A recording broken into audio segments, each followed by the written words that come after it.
Neck pain most commonly is mechanical, so from overuse, muscular strain, poor posture, or sleeping poorly. Um, it tends to be sort of quite acute, but also tends to follow a self-limiting course of resolution. So a lot of things that we use, for example, tablets and phones where we're looking down. So you've got this generation of tech necks, and that's probably the most common with an acute spasm of the muscles called torticollis. Beyond that, you've got things like cervical spondylosis, which is sort of wear and tear. And this is physiological, genetically predisposed, and age specific. So things are happening in the background, and then because of stress concentration or just the ability to absorb certain pressures, then it becomes symptomatic. And the pain could either be worse when you're looking down, so you're kind of loading the disc, or looking up, where you're causing secondary facet strain. Then beyond that, you think about a cervical disc, so getting a disc prolapse. This may cause arm pain, neck pain, and a variety of neurological symptoms. Again, it tends to settle of its own accord in most cases. But yes, you could present with isolated neck pain or scapular pain, sort of shoulder blade pain. Otherwise, trauma, so somebody falling from a height, sustaining a fracture or a fracture in the elderly on the background of poor bone density and osteoporosis. Or it could be something like in a car, and then you have a rapid acceleration, deceleration, and you sustain a whiplash. So you might have certain myofascial pain and certain trigger points that feel really taut and uncomfortable. Beyond that, then you've got other entities such as cervical myelopathy. So this is compression of the cervical cord. Generally speaking, it's degenerative. You may present with neck pain, but really what's more important from teasing out in the history is loss of fine motor hand control, issues with dexterity and balance.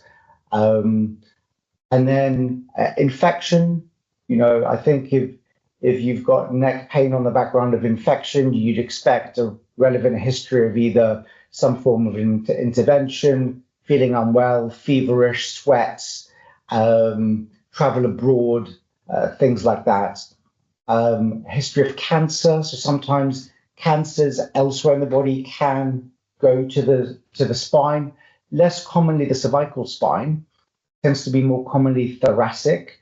But again, any such symptoms could, or any history of cancer could then lead to neck pain. And then the last would be inflammatory, things like your rheumatoid and other inflammatory conditions. If there are what we call red flags, so history of cancer, unintentional weight loss, loss of appetite, sweats or chills, something suggestive of an infection together with neck pain, or abnormal neurology, so pins and needles, numbness, weakness, symptoms that disturb your sleep, even at rest. I think these are things where you should seek specialist opinion quite early on.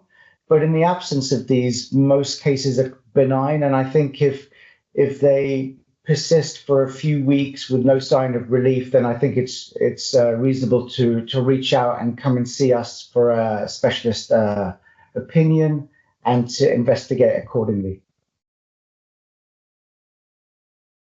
Start off with basic things, changing a pillow, how you look at a tablet, so maybe resting it on a platform so you've got more horizontal gaze rather than looking down all the time. Things that work for me: hot water bottle, anti-inflammatory gel, deep heat, soaking in a warm bath just helps to detension all the muscles and spasm. You can try light massage, as long as nothing being manipulated, nothing too harsh. Simple painkillers, anti-inflammatories, as long as there's no contraindication to taking them. These normally help in the first instance, but if your symptoms persist, then I think it's reasonable to come and see a specialist.